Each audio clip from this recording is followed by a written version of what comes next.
का, आस और विश्वास का, जन जन के जीवन की खुशहाली का दर्पण, जन जन के जीवन की खुशहाली का दर्पण। ये है कृषि दर्शन, ये है कृषि दर्शन, ये है कृषि दर्शन। जय किसान, जय राजस्थान, जय भारत। भारत सरकार के कृषि मंत्रालय के कार्यक्रम कृषि दर्शन में आप सभी किसान भाई बहनों का बहुत बहुत स्वागत, अभिनंदन, नमस्कार। मैं हूं आपके साथ चंचल। किसान भाइयों, आनंद परम की कविता है कि कोशिश कर हल निकलेगा, आज नहीं तो कल निकलेगा, अर्जुन के तीर सांसद मरुथल में भी जल निकलेगा। ये पंक्तियां कहती है कि सफलता प्राप्ति के लिए तेज दौड़ना ज़रूरी नहीं है, बल्कि छोटे छोटे कदमों से सतत चलते रहना आवश्यक है। ठीक वैसे ही सतत प्रयास करता है कृषि दर्शन कार्यक्रम और इसकी पूरी टीम कि खेती बाड़ी से जुड़े हर नवाचार और नई जानकारियों को किसानों तक पहुंचाया जा सके। और हमारे किसान भाई बहन भी तो अनथक मेहनत करते हैं प्राप्त जानकारियों को अपना कर अपनी खेती बाड़ी को और उन्नत बनाने का। जानकारियों की तलाश हमें ले गई राष्ट्रीय बीजीय मसाला अनुसंधान संस्थान तबीजी अजमेर। वो कौन सी जानकारी थी जो हमें अजमेर तक खींच ले गई? इसे जानने के लिए आपको करना होगा बस थोड़ा सा इंतजार। अभी कार्यक्रम में देखते हैं खबरें खेती की। किसान भाइयों नमस्कार। खेत खलियानों की खबरों में आप सभी का बहुत बहुत स्वागत है। आइए सबसे पहले एक नज़र डालते हैं आज की खेती किसानी से जुड़ी हुई कुछ खास खबरों पर। हाइड्रोजेल धोरों में कम पानी में भी उगाएगा फसल। ग्रामीण क्षेत्रों में अकृषि कार्यों के लिए ऋण आवेदन पोर्टल शुरू। बढ़ते तापमान से नींबू वर्गीय बगीचों में झड़ रहा है फल। और श्रीगंगानगर में कृषि छात्रों ने किया जैविक प्रमाणीकरण संस्था का भ्रमण। कृषि विश्वविद्यालय जोधपुर और भाभा परमाणु अनुसंधान संस्थान मुंबई की ओर से किए जा रहे शोध से अब प्रदेश में कम पानी में भी खेती संभव होगी। कृषि विश्वविद्यालय जोधपुर के कुलपति प्रोफेसर BR चौधरी ने बताया कि विश्वविद्यालय और बार्क मिलकर विभिन्न प्रोजेक्ट्स पर काम कर रहे हैं। बार्क की ओर से उत्पादित हाइड्रोजेल उत्पाद से पश्चिमी राजस्थान में कम पानी से फसलों के उत्पादन पर काम किया जा रहा है। हाइड्रोजेल भूमि में पानी को सोखकर पौधों को उपलब्ध कराता है। यह अपने वजन से 400 गुना अधिक पानी को रोककर रखता है। उन्होंने बताया कि विश्वविद्यालय और बार्क रेडिएशन टेक्नोलॉजी से गेहूं, सरसों, जीरा और इसबगोल के साथ सब्जियों में टमाटर पर प्रयोग किया गया है, जो अन्य किस्मों से ज़्यादा कारगर साबित होगी। इस तकनीक से इन फसलों में कटाई के बाद होने वाले नुकसान को रोकने पर भी कार्य किया जाएगा। उन्होंने बताया कि इसके सकारात्मक परिणाम आएंगे, क्योंकि इस क्षेत्र में किसानों को खेती में पानी की चुनौतियों का सामना करना पड़ा है और कई बार पानी के अभाव में फसलें बर्बाद हुई है। उन्होंने बताया कि इन अनुसंधानों से कृषि में क्रांतिकारी बदलाव आएंगे और क्षेत्र के किसानों को इसका फायदा मिलेगा। प्रोफेसर चौधरी ने बताया कि विश्वविद्यालय और बार्क के बीच 5 वर्षीय करार के तहत कृषि के विभिन्न क्षेत्रों में अनुसंधान किए जा रहे हैं। सहकारिता मंत्री उदयलाल आंजना ने ग्रामीण क्षेत्रों में अकृषि कार्यों के लिए ऋण आवेदन पोर्टल का लोकार्पण किया। इस अवसर पर उन्होंने कुछ महत्वपूर्ण मुद्दों पर भी चर्चा की। सहकारिता मंत्री उदयलाल आंजना ने कहा कि राजस्थान ग्रामीण परिवार आजीविका योजना के तहत 1,50,000 परिवारों को अकृषि कार्यों के लिए 3,000 करोड़ रुपए का ब्याज मुक्त ऋण दिया जाएगा। उन्होंने कहा कि पात्र आवेदक को 25,000 रुपए से 2 लाख रुपए तक का ब्याज मुक्त ऋण केंद्रीय सहकारी बैंकों द्वारा उपलब्ध कराया जाएगा। सहकारिता मंत्री सहकार भवन में राजस्थान सहकारी ग्रामीण परिवार आजीविका योजना के लिए सूचना एवं प्रौद्योगिकी विभाग द्वारा तैयार किए गए ऋण आवेदन पोर्टल का लोकार्पण कर रहे थे। उन्होंने कहा कि मुख्यमंत्री गहलोत द्वारा जो घोषणा की गई उसे उसी वित्तीय वर्ष में लागू किया गया है। मुख्यमंत्री द्वारा जनता से जो वादे किए गए हैं, विभाग उन्हें गति देकर क्रियान्विति की ओर बढ़ा रहा है। उन्होंने कहा कि इस योजना में RCDF को भी जोड़ा गया है, ताकि डेयरी क्षेत्र में पशुधन और दुग्ध उत्पादन का कार्य कर रहे पशुपालकों को इसका फायदा मिले। ग्रामीण क्षेत्रों में 5 वर्ष से निवास कर रहे परिवारों को हस्तशिल्प, लघु उद्योग, कताई बुनाई, रंगाई छपाई और दुकान आदि के साथ साथ पशुपालन, मछली पालन आदि गतिविधियों के लिए भी प्रति परिवार एक सदस्य को ऋण दिया जाएगा। उन्होंने कहा कि पोर्टल बन जाने से पारदर्शिता के साथ लोगों को इसका फायदा मिलेगा। प्रमुख शासन सचिव सहकारिता श्रेया गुहा ने कहा कि इस योजना से आजीविका से जुड़े समूहों को विशेष रूप से फायदा होगा। अप्रैल माह में बढ़ते तापमान के चलते नींबू वर्गीय बगीचों में फल झड़ना शुरू हो गया है। इससे उत्पादन में 15 से 20% तक की कमी आ सकती है। कृषि महाविद्यालय कुम्हेर के डीन डॉक्टर उदयभान सिंह ने बताया कि उन्होंने कुम्हेर के बेलारा कला गांव में फलदार बगीचों का भ्रमण किया। बेलारा कला के पूर्व सरपंच रणवीर सिंह ने बताया कि तापक्रम बढ़ने के साथ ही किन्नू के छोटे छोटे फल झड़ने शुरू हो गए हैं। उन्होंने बताया कि पहले फलत थी, लेकिन पिछले 4-5 दिनों में आधे फल झड़ चुके हैं। डॉक्टर सिंह ने ग्रामीणों को बताया कि इस समस्या से बचने के लिए नियमित सिंचाई करें, थाला बनाकर 150 ग्राम यूरिया प्रति पौधा दें, प्लानोफिक्स 5 मिलीलीटर प्रति 10 लीटर पानी में घोल बनाकर छिड़काव करें और पौधों पर लग रहे कीट और बीमारियों की रोकथाम करें। पौधों पर लीफ माइनर के नियंत्रण के लिए इमिडाक्लोप्रिड 17.8 SL का आधा मिलीलीटर प्रति लीटर पानी की घोल का छिड़काव करें। तेज धूप से बचाव के लिए हरे रंग के एग्रोनेट से पौधों के ऊपर छाया करें। ग्रामीणों ने टमाटर के फलों का लाल रंग नहीं होने की समस्या बताई। डॉक्टर सिंह ने बताया कि अधिक तापक्रम के कारण टमाटर के फल में लाइकोपिन पिगमेंट विकसित नहीं हो पाता है, जिससे फल लाल न होकर पीला रह जाता है। इसके लिए टमाटर में नियमित सिंचाई करें, एग्रोनेट से छाया करें और साइकोसेल 2 ग्राम प्रति लीटर पानी में घोल बनाकर छिड़काव करें। कृषि महाविद्यालय श्रीगंगानगर के छात्रों ने राजस्थान सरकार के संस्थान राजस्थान बीज एवं प्रमाणीकरण संस्था श्रीगंगानगर का अवलोकन किया। कृषि वैज्ञानिक डॉक्टर दशरथ प्रसाद के नेतृत्व में कृषि स्नातक तृतीय वर्ष के विद्यार्थियों को यह भ्रमण करवाया गया। इकाई बीज प्रमाणीकरण अधिकारी श्रवण कुमार जानी ने बताया कि इस संस्था का मुख्य उद्देश्य जैविक खेती को बढ़ावा देना और किसानों को सुलभ बनाना है, जिसके लिए किसान इस संस्था में पंजीकरण करवाता है और लगातार 3 वर्ष के पश्चात वह किसान अपने उत्पाद को एपिडा के द्वारा प्राप्त टीसी के आधार पर बाजार में बेच सकता है। इन 3 वर्षों में तथा इसके बाद प्रमाणीकरण अधिकारियों द्वारा मॉनिटरिंग या जैविक उत्पादन का प्रमाणीकरण समय समय पर किया जाता है। सहायक बीज प्रमाणीकरण अधिकारी हीरालाल ने जैविक प्रमाणीकरण के बारे में जानकारी दी और इस प्रक्रिया के बारे में विद्यार्थियों को विस्तार से बताया। उन्होंने बताया कि इससे संस्था की विश्वसनीयता किसानों के बीच बनी हुई है। यह इकाई सभी जिलों में खोली गई है। किसान भाइयों, खबरें खेती की में आज इतना ही। आप देखते रहिए कृषि दर्शन। नमस्कार। किसान भाइयों, कार्यक्रम में आपका एक बार फिर से स्वागत है। आइए आज आपको लिए चलते हैं राष्ट्रीय बीजीय मसाला अनुसंधान संस्थान तबीजी अजमेर। यहाँ बीते दिनों ENG आधारित कार्यक्रम का आयोजन किया गया, जिसके माध्यम से सुआ फसल में फसलोत्तर प्रबंधन, विपणन और मूल्य संवर्धन की रोचक जानकारी किसानों तक पहुँचाई गई। हमने सोचा कि जो किसान साथी इस आयोजन में शिरकत नहीं कर पाए, वो भी क्यों जानकारियों से पीछे रह जाएं। तो आइए चलते हैं राष्ट्रीय बीजीय मसाला अनुसंधान संस्थान तबीजी अजमेर, जहां देखेंगे ENG आधारित कार्यक्रम में सुआ फसल में फसलोत्तर प्रबंधन, विपणन एवं मूल्य संवर्धन के बारे में जानकारी।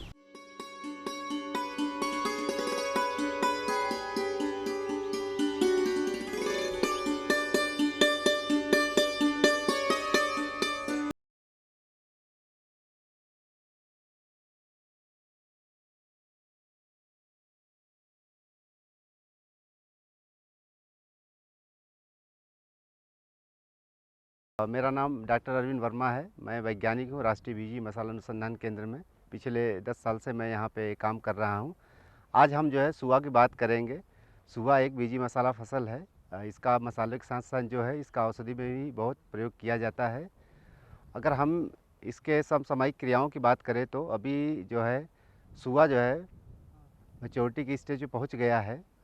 तो अभी हमें ध्यान देने वाली ये बात है कि क्रॉप जो है फसल जो है मैच्योरिटी के करीब है, तो हमें इसमें पानी नहीं लगानी है। ज़्यादातर राजस्थान में असिंचित क्षेत्र में सुआ उगाया जाता है तो वहाँ पे पानी नहीं देते हैं, लेकिन जहाँ पे सिंचित है वहाँ पे भी हमें इस टाइम पे पानी को बंद कर देना चाहिए। अगर हम पानी देते हैं तो इसमें छछैया रोग लग सकता है, तो हमें इससे बचने के लिए पानी को सिंचाई किया अब बंद कर देना चाहिए। और कहीं पे भी अगर छछैया रोग लगा है तो हमें जो है सल्फर का 25 केजी प्रति हेक्टेयर के हिसाब से बुरकाव कर देना चाहिए। और जैसा कि हम यहाँ पे देख सकते हैं कि ये जो है अभी ग्रीनी स्टेज में है, ग्रीन है, थोड़ा सा हरा है, और ये हरा के बाद पीला पड़ के जो है और गहरा भूरे रंग का हो जाएगा, तो उस टाइम पे हम जो है इसकी हार्वेस्टिंग करेंगे। कटाई के समय ये ध्यान रखना चाहिए जो है कि हमारा जो फसल है जो है वो गहरे भूरे रंग का हो जाए तब हमें कटे। अगर कच्ची कटाई कर देंगे तो ये यहाँ पे दबेगा, ये दाना बनेगा नहीं प्रॉपर। तो इसको हम दाने को दबा के भी देख सकते हैं, जो दाना पक जाता है इसको हम दबाएंगे तो ये दबेगा नहीं, आसानी से नाखून से जो है दबा के देख सकते हैं। तो इससे हम इसका अंदाज़ा लगा सकते हैं कि फसल कटने योग्य हो गया है या नहीं हो गया है। तो कटाई में हमें ये करना चाहिए, कटाई करने के बाद जो है फसल को जो है 2-4 दिन जो है फील्ड में जो है ऐसे ही खेत में सूखने के लिए हमें छोड़ देना चाहिए। उसके बाद जो है हमें इकट्ठा करके जो है इसका जो है थ्रेशिंग करना चाहिए। जो है हमें ये भी याद रखना चाहिए कि इसमें जो है सीड जो है बहुत जल्दी गिरता है, तो ज़्यादा दिन तक जो है खेत में न छोड़े, नहीं तो जो है इसका जो है बीज जो है खेत में झड़ने लगता है। और हमें इस बात का ध्यान रखना चाहिए जो है कि जल्दी से जल्दी जो है इसका जो है थ्रेशिंग कर ले। जो है थ्रेशिंग जो है करते समय में ये याद रखना चाहिए कि जो है थ्रेशिंग पक्के सीमेंटेड फ्लोर पे जो है करना चाहिए। कच्ची या गोबर के लेप से लगी हुई जो है जगह पे जो हमें नहीं करना चाहिए, नहीं तो इसमें साल्मोनेला का जो है इन्फेस्टेशन हो जाता है, वो साल्मोनेला आ जाता है और इसका जो है एक्सपोर्ट में जो है बाधा डालता है। तो इसलिए हमें जो है पक्के सीमेंटेड फ्लोर पे ही हमें जो है इसका थ्रेशिंग करना चाहिए। जो है थ्रेशिंग करने के बाद जो है इसको हमें 2-4 दिन जो है ऐसे धूप में जो है सुखा देना चाहिए, जिसमें जो है जो सीड में जो है नमी की मात्रा है वो जो है 9 से 10% तक आ जाए, जिससे कि जो है हम इसका जो है आसानी से जो भंडारण कर सके। अन्यथा जो है इसमें तरह तरह के जो है कीट पतंगे लग सकते हैं। तो अगर किसान भाइयों को जो है भंडारण करना है तो इसको जो है थोड़ा सा कूल एंड ड्राई प्लेस पे जो है भंडारण कर सकते हैं। अगर इसको जो है तुरंत डायरेक्ट मंडी में बेचना है तो जो है डायरेक्ट इसको जो है मंडी में ले जाके बेच सकते हैं। तो बेचने से पहले ये भी ध्यान रखना चाहिए जो है कि इसका हमें क्लीनिंग और ग्रेडिंग, इसकी सफाई और ग्रेडिंग बहुत ज़रूरी है। अगर सफाई और ग्रेडिंग हम करते हैं तो मार्केट में, मंडी में जो है किसानों को जो है अधिक से अधिक जो है इसका दाम मिल सकता है। और जो छोटे बीज इस तरह के हैं उसको हमें निकाल देना चाहिए, सेकेंड ग्रेड में कर देना चाहिए। और सेकेंड ग्रेड का भी मार्केट में वैल्यू होता है, वो भी किसान का आसानी से बिक सकता है। और सुआ जैसा हम जानते हैं बच्चों को ग्राइप वाटर पिलाते हैं तो वो जो है इसी सुए से बनता है। और सुए का जो है इसके अलावा जो तरह तरह के जो है उत्पाद बनाए जाते हैं और ज़्यादातर इसका जो है मेडिसिनल, आयुर्वेद और औषधियों में जो है इसका प्रयोग किया जाता है, जो कि बाद में जो है इंडस्ट्री लेवल पे इसका यूज़ होता है।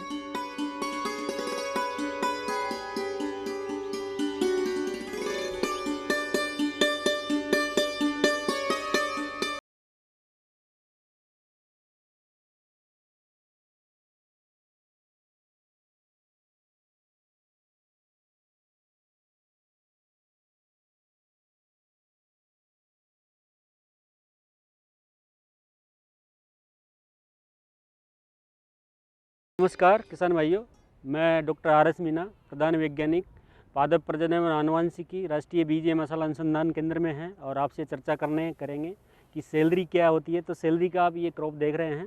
सेलरी की क्रॉप मुख्य रूप से पंजाब, हरियाणा, मध्य प्रदेश इनमें उगाई जाती है, परंतु हमारे भी यहाँ राष्ट्रीय बीज एवं मसाला अनुसंधान केंद्र में भी आपको इसकी सेलरी की खेती की जा रही है। सेलरी खेती आपके लिए एक नई खेती होगी, क्योंकि ये खेती, इसका उपयोग हमारे मेडिकल में ज़्यादा होता है। और इसका जो नीचे पत्ती होती है, ये पत्ती यहाँ पे गर्म इलाका है, परंतु जो ठंडा इलाका है उसमें पत्ती की जो मोटाई ज़्यादा होती है और मोटाई को इसकी पत्ती को काट कर अपने सलाद में रूप में खाती है, रूप में काम में ली जाती है, बहुत न्यूट्रिटिव होती है, इसलिए इस क्रॉप को लीफी पर्पज़ से भी काम यूज में लेते हैं और सीड के लिए भी लेते हैं। जैसे जैसे अपन इसकी बात करें तो बीजे मसालों में सेलरी की फसल भी मुख्य रूप से आती है, और सेलरी की बात करें तो ये इसका भाव 10,000 से 12,000 तक रहता है। इसकी जो मंडी, यदि राजस्थान में मंडी, इसमें राजस्थान में मंडी नहीं है, परंतु इसका खेती कर पंजाब और हरियाणा में इसको आराम से बेचा जा सकता है। अब बात करते हैं कि इसकी कटाई। देखिए किसान भाइयों, जो सौंफ की फसल का जो आपने देखा होगा, ये नीचे से ही ब्रांचिंग होती है और इसका मेन अम्ल आता है। मेन अम्ल पक चुका है, मेन अम्ल के साथ में इसमें दूसरा अम्ल, कई अम्ल में इसके फूल भी आ रहे हैं, तो ये साथ साथ नहीं पकती है। इसलिए अब इस प्रकार ये 70 से 80% जब पक जाती है, उसको काट लेना चाहिए। काटते टाइम अपन को ध्यान रखना चाहिए कि ये फसल, बीजे मसालों की फसलें ऐसी होती है जो ज़मीन पर नहीं टिकनी चाहिए। ज़मीन पर टिकते ही इसकी जो इसमें फंगस, ईस्ट, मोल्ड और इंसेक्ट आ जाते हैं, जिसकी वजह से हमारी जो निर्यात की गुणवत्ता है वो कम हो जाती है। तो इसको ध्यान में रखते हुए सबसे पहले अपन को यदि काटने का समय अपन सुबह मॉर्निंग से 10-12 बजे तक काटना चाहिए, ताकि ये फसल कम से कम झड़े। दूसरी बात मुख्य रूप से इसमें ध्यान रखनी चाहिए कि इसको फसल को काटते टाइम अपन को तिरपाल नीचे बिछाना चाहिए, ताकि ये जो सीड है ये ज़मीन में टच नहीं हो। जब इसको अच्छी तरह सूख जाए तो इसको थ्रेसिंग, आजकल मल्टी थ्रेसर आ रहे हैं, मल्टी फसली थ्रेसर आ रहे हैं, उसमें आराम से निकाला जा सकता है। इसके निकालने के 2 तरीके हैं। एक तो मैनुअल, जिसको कूट कर निकाला जाता है, कूट कर उसको जब सीड अलग हो जाता है या डंठल अलग हो जाते हैं, उसको बरसा कर अलग किया जा सकता है। परंतु आजकल इसके बहुफसलीय थ्रेसर भी उपलब्ध है, जो आराम से इसको थ्रेसर से किया जा सकता है। थ्रेसर से करने के बाद में इसको आपको ग्रेडिंग करना चाहिए। ग्रेडिंग करने से क्या होता है कि जो छोटे दाने हैं और जो मोटे दाने हैं उसको आराम से अपना अलग अलग कर सकते हैं। और ग्रेडिंग करने के बाद में आपको इसको पैकिंग करना चाहिए। प्लास्टिक की पैकिंग में, छोटी छोटी पैकिंग में करेंगे तो आपको मूल्य ज़्यादा मिलेंगे। तो इसलिए अपन को प्लास्टिक की में पैकिंग करके इसका नामकरण अच्छा करना चाहिए और ग्रेडिंग करके ही मंडी में ले जाना चाहिए, ताकि आपको ज़्यादा से ज़्यादा भाव मिले। भाव मिलने के कारण आप ज़्यादा से ज़्यादा कमा पाएंगे। अब आप जैसे इसको देख रहे हैं, फसल को काटने के बाद में अब इसका आ जाता है कि ये भंडारण कैसे करें। इसका भंडारण में क्या क्या सावधानी रखनी चाहिए। यदि आप मार्केट में बेच दिया तो ठीक है, भंडारण करने में इसका जो दाने में इसकी नमी 10% से कम होनी चाहिए, पहली बात। दूसरी, ये भंडारण हवादार होना चाहिए, जिसमें किसी प्रकार का चूहे नहीं होने चाहिए, बिल्ली नहीं जानी चाहिए, कुत्ते नहीं जाने, क्लोजर होना चाहिए। उसमें डीह्यूमिडिफायर भी होना चाहिए, ताकि नमी, यदि बरसात, जैसे बरसात के टाइम पे बरसात आएगी तो जो दाने में नमी ज़्यादा आ जाएगी, तो नमी के कारण में सीड में जो लगने वाली बीमारियां आ जाएगी, और बीमारी जब सीड पर फफूंद आ जाएगी तो जो उसकी बीज की गुणवत्ता कम हो जाएगी। तो इसको बहुत ज़्यादा ध्यान रखना चाहिए। उसके साथ में जो रूम आपका है, उस रूम में कई पहले से ही अपने कीट विद्यमान होते हैं, तो उसको मेलाथियन का स्प्रे करके उसको कीट में जो विद्यमान है हमारे सीड स्टोर में, उसको ख़त्म किया जा सकता है। तो ये ध्यान रखना चाहिए। साथ साथ में अपन जब सीड आपका निकल गया उसके बाद में आपको ग्रेडिंग करना चाहिए। ग्रेडिंग मशीन हमारे यहाँ अवेलेबल है और बाज़ार में भी अवेलेबल है। या ग्रेडिंग भी नहीं है तो आपको अपनी मैनुअल, जो किसान भाई आप मैनुअल पहले करते थे, छाजले से फीड कर अलग मोटे दानों को अलग करते थे, छोटे दानों को अलग करते थे, वो भी आप कर सकते हो, ताकि मोटा दाना और छोटा दाना को छांट कर आप अलग अलग कर सके और अलग अलग आपका उसका पैसा जमा कर सके। अब आती है कि इसका जो एक्सपोर्ट है, एक्सपोर्ट में अपन को क्या क्या बातें को ध्यान रखना चाहिए और वैल्यू एडिशन, मूल्य संवर्धन क्या क्या करना चाहिए। तो एक्सपोर्ट, जैसे आप जानते हो कि इंडिया सभी बीजे मसालों में ज़्यादातर अपने इंडिया से ही मसाले हम एक्सपोर्ट करते हैं और हम अच्छा आमदनी कमाते हैं और अपने देश को भी कमता है और कमाए, हमारे देश की भी आमदनी बढ़ती है, हमारे किसान की भी बढ़ती है। तो उसमें हमारे जैसे हमारे 4 मुख्य रूप से 4 कंट्री एसोसिएशन होती है। एक तो यूरोपियन में हमारे जाता है, एक अमेरिका में जाता है, एक जापान में जाता है और रेस्ट ऑफ द वर्ल्ड भी जाता है। तो उसके अलग अलग मापदंड हैं गुणवत्ता के। तो गुणवत्ता में सबसे पहले देखा जाता है कि इस हमारे बीज में कोई भी बायोकेमिकल एजेंट नहीं है, किसी कीड़ा का डेड बॉडी नहीं होनी चाहिए, उसका पंख नहीं होना चाहिए, उसमें मोल्ड नहीं होना चाहिए, उसमें ईस्ट नहीं होना चाहिए, उसमें फंजाई नहीं होना चाहिए और साफ़ सुथरा होना चाहिए। उसमें फिजिकल कोई भी कंकड़ पत्थर नहीं होना चाहिए। दूसरा, आप जैसे कई किसान भाई आप इसकी थ्रेसिंग करते हैं तो लीप के कर देते हैं, अपन गोबर के, गाय के गोबर से लीप कर देते हैं, उसमें साल्मोनेला होता है। तो साल्मोनेला होने की वजह से हमारा वो एक बैक्टीरिया है, वो यदि एक दाने के साथ भी बाहर निकल गया तो हमारा पूरा का पूरा कंसाइनमेंट रिजेक्ट हो जाएगा। तो ये छोटी छोटी बातें पर बहुत महत्वपूर्ण बातें हैं, इनको आपको ध्यान रखना चाहिए ताकि हमारा निर्यात ज़्यादा से ज़्यादा बढ़े और निर्यात हमारा कभी भी आपका रिजेक्ट नहीं हो।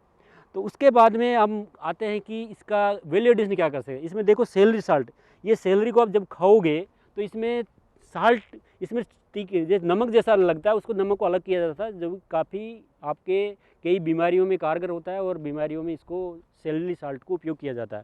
उसके बाद में इसमें पोलन भी कलेक्ट किया जाता है। आजकल हनी भी जैसे आती है, इसका रस नेक्टर चूस के ले जाती है और जब बॉक्स में घुसती है उसके पहले अपन उस पर एक ढक्कन लगा देते हैं, तो उस पोलन को वहीं वो एक पोलन बास्केट था उसमें इकट्ठा हो जाता है। और पोलन आजकल जो जैसे सेलरी पोलन है वो मार्केट में बहुत ज़्यादा एक्सेप्टेबिलिटी है और बहुत ज़्यादा गुणकारी होता है, जिससे जो यूरोपियन कंट्रीज़ है, बाकी जो हेल्थ कॉन्शियस कंट्रीज़ है, उसमें सेलरी के पोलन को अच्छी तरह मेडिसिनल उपयोग किया जाता है। किसान भाइयों, कार्यक्रम में आज जानकारियाँ बस इतनी ही। आप कृषि दर्शन कार्यक्रम में क्या कुछ नया देखना चाहते हैं, इसके लिए आप हमें पत्र लिख सकते हैं। हमारा पता है कार्यक्रम कृषि दर्शन, डीडी राजस्थान, दूरदर्शन केंद्र, जयपुर। आप हमें ईमेल भी कर सकते हैं। हमारा ईमेल आईडी है krishidarshanjaipur@gmail.com। चलते चलते बस वही अपना मूल मंत्र दोहराएंगे कि मेहनत का नहीं है कोई भी विकल्प, किसान की उन्नति कृषि दर्शन का संकल्प। इसी संकल्प के साथ वादा करते हैं नई जानकारियों के साथ फिर हाजिर होंगे। तब तक के लिए दीजिए चंचल को आज्ञा। जय हल, जय हलधर।